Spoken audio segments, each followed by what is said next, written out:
सबसे पहले बड़ी खबर छिंदवाड़ा से है, जहां कमलनाथ ने मध्य प्रदेश को मदिरा प्रदेश बताया है। कमलनाथ का नई शराब नीति पर ये तंज सामने आया है। तो एक तरफ जहां सब शराब नीति की, आबकारी नीति की सराहनीय प्रशंसा कर रहे हैं, तो दूसरी ओर पूर्व मुख्यमंत्री पीसीसी चीफ कमलनाथ का नई शराब नीति पर तंज। मध्य प्रदेश को मदिरा प्रदेश बताया है। एमपी का फुल फॉर्म मदिरा प्रदेश हो गया है। कमलनाथ ने ये बयान दिया। शिवराज सरकार ने सस्ती शराब बेचने का फैसला किया था। मोदी जी ने कहा था अच्छे दिन आएंगे, सस्ती शराब, घर घर में शराब, यही अच्छे दिन है। समझते थे मध्य प्रदेश, अब जब हम कहते हैं एमपी से हैं, कहा जाता है ये मदिरा प्रदेश है। तो एमपी का पूरा नाम मदिरा प्रदेश बन चुका है। ये इसका फुल फॉर्म है मध्य प्रदेश का।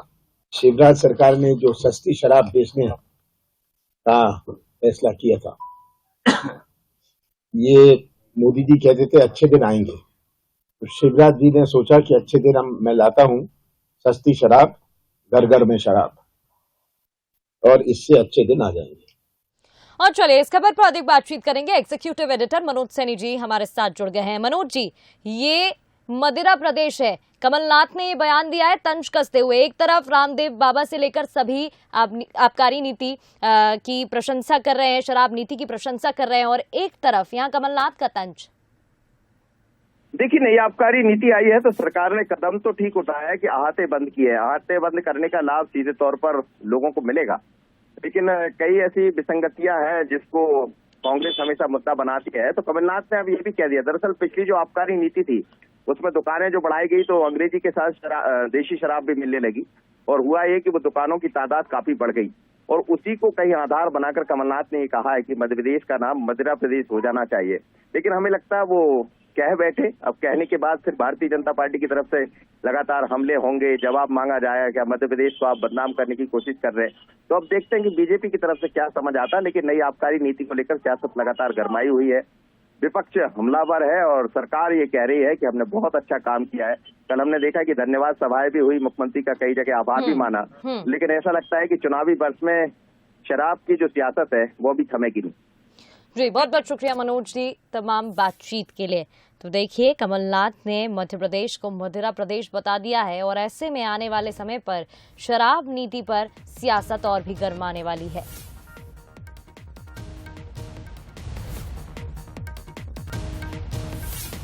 तो कमलनाथ ने मध्य प्रदेश को मदिरा प्रदेश बता दिया है। एक तरफ जहां धन्यवाद सभाओं का आयोजन किया गया, सभी ने सीएम शिवराज सिंह चौहान का आभार व्यक्त किया, धन्यवाद किया।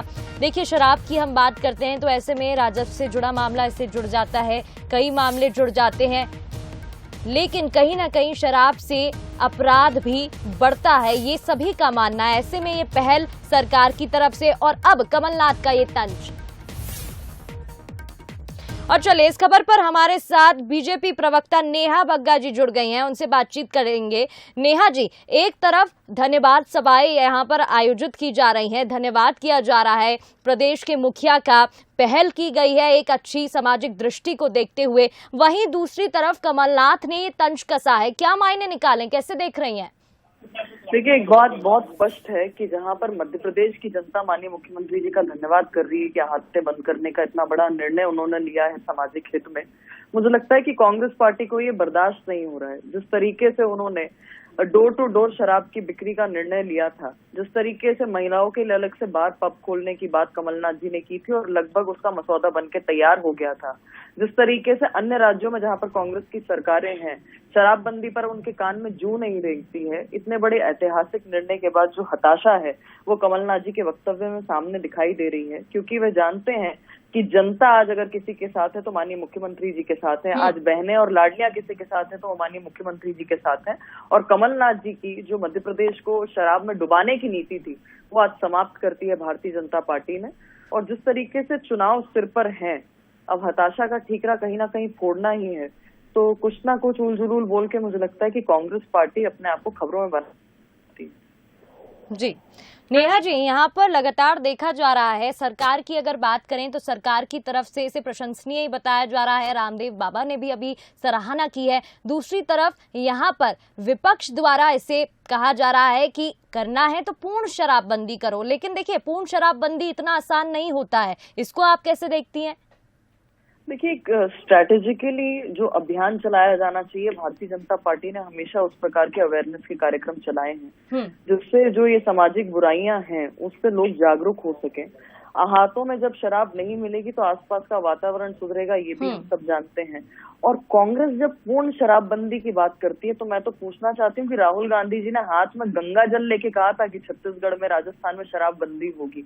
आज वहां पर अगर वहां के मुख्यमंत्रियों से आप पूछेंगे तो उनके कानों में आवाज नहीं पहुंचती है पत्रकारों के सवाल के, सामने खड़े होकर कहते हैं कि क्या कहा, मुझे सुनाई नहीं दे रहा है। तो ये बहुत स्पष्ट है कि दोहरा मापदंड जो कांग्रेस पार्टी अपनाती है वो जनता के सामने आ गया है। पर भारतीय जनता पार्टी की जो मंशा थी, वो मुख्यमंत्री जी ने जो ऐतिहासिक निर्णय लिया है वो स्पष्ट दिखा रही है। ये जनता कभी नहीं भूलेगी कि 15 महीने की जब कमलनाथ जी की सरकार आई तो शराब की दुकानों की संख्या बढ़ गई। जिस तरीके से महिलाओं के बीच में शराब परोसने के लिए नया पूरी स्ट्रैटेजी बनाई गई, ये हमारे सामने है। जिस तरीके से डोर टू डोर पहुंचाने की पूरी जो स्ट्रैटेजी बनाई गई, ये हमारे सामने है। तो जो जिस तरीके के पॉलिटिकल टूरिज्म पे कांग्रेस पार्टी निकलती है, और स्पेशली जब कमलनाथ जी इस प्रकार के बयान देते हैं, तो जनता इनके जो पूर्व के वादे हैं उन पर प्रश्न उठाती है। ठीक है नेहा जी, यहाँ हमारे साथ मीडिया विभाग अध्यक्ष अजय सिंह यादव भी जुड़ गए हैं कांग्रेस से, उनकी भी प्रतिक्रिया ले लेते हैं।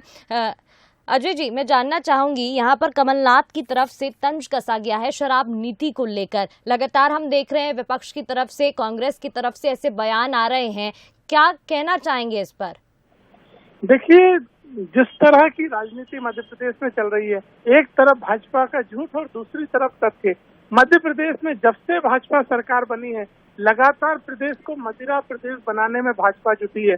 2003 में जब उमा भारती जी मुख्यमंत्री बनी, उन्होंने जिलों के टेंडर बंद करके दुकानों के टेंडर चालू किए ताकि ज्यादा से ज्यादा नई दुकानें खुल सकें। फिर शिवराज जी दोबारा मुख्यमंत्री बने, देसी शराब की दुकानों पे अंग्रेजी की शराब और अंग्रेजी शराब की दुकानों पे बिना लाइसेंस के देसी शराब, इस तरह से पूरे मध्य प्रदेश में शराब की खपत दोगुनी कर दी गई। और घर में बार लाइसेंस, पार्टी के लाइसेंस, घर में संग्रह करने की संख्या पहले से कई गुना बढ़ाना, ये तमाम वो उदाहरण है जिनसे प्रमाणित होता है कि भाजपा इस प्रदेश को मदिरा प्रदेश बना देना। लेकिन फिलहाल तो अजय जी यहाँ पर अहाते बंद करने का निर्णय लिया गया है। देखिए, मैंने आपसे क्या बोला कि जब आपने घर में ही बार बनवा दिए तो अहातों की जरूरत कहाँ पड़ेगी। पहले ही सरकार ने घर में शराब की मात्रा रखने की तादाद बढ़ा दी, पार्टी करने के लिए बार का लाइसेंस आसान करवा दिया, तो ऐसे में अहातों की आवश्यकता ही नहीं है, घर घर अहाते बन गए। जी ठीक है, चलिए अजय जी हमारे साथ जुड़े थे, साथ ही हमारे साथ बीजेपी प्रवक्ता नेहा बग्गा जी भी जुड़ी थी। बहुत बहुत शुक्रिया तमाम बातचीत के लिए। तो देखिए, कमलनाथ ने मध्य प्रदेश को यहाँ मदिरा प्रदेश बता दिया है और कमलनाथ का नई शराब नीति को ये तंज सामने आ रहा है। उन्होंने कहा कि एमपी का फुल फॉर्म मध्य प्रदेश नहीं, मदिरा प्रदेश हो गया है।